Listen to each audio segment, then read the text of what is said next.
Hi everyone. ఈ వీడియోలో మనం బయాలజీలోని ఇంపార్టెంట్ నోట్స్ అనేది చూద్దాం. ఇక్కడ ఫస్ట్ చూస్తుంటే process of converting food into energies. Food అనేది మనకి ఎనర్జీ కింద కన్వర్ట్ అవ్వడానికి ఏ ప్రాసెస్ అనేది యూజ్ అవుతుంది అంటున్నారు, metabolism.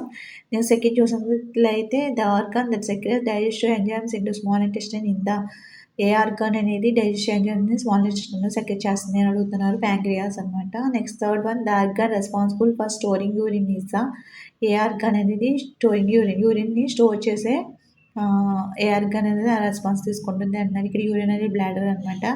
Next next the A sucks in the lungs for gas exchange are called. ఇక్కడ మనకి లంగ్స్లో ఉండే ఏ సక్స్ అనేవి గ్యాస్ ఎక్స్చేంజ్ చేస్తాయని తెలుసు కదా. సో ఆ గ్యాస్ ఎక్స్చేంజ్ చేసే ఆ ఏ సక్స్ని ఏమని పిలుస్తారని అడుగుతున్నారు, alveoli. The pressure of blood against artery wall is called. మనకి బ్లడ్ ఫ్లో అయ్యేటప్పుడు ఆర్టరీస్లో అటు వాల్స్ మీద మనకి ప్రెజర్ అనేది పడుతుంది, ఆ ప్రెజర్ని మనం బ్లడ్ ప్రెజర్ అని పిలుస్తాం అనమాట ఇక్కడ. Next the hormone responsible for growth in childrens is.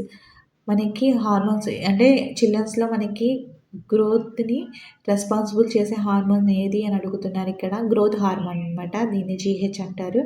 Next the process of cell division in body cell is. మనకి సెల్ డివిజన్ చేసే మన బాడీలో సెల్ డివిజన్ చేసే సెల్స్ ఏంటి అంటే ఇక్కడ మనకి మైటోసిస్ అనమాట. మైటోసిస్లో మనకి సెల్ డివిజన్ అనేది జరుగుతుంది అనమాట. వీడియో కనుక నచ్చితే లైక్ చేయండి, షేర్ చేయండి. Okay, thank you.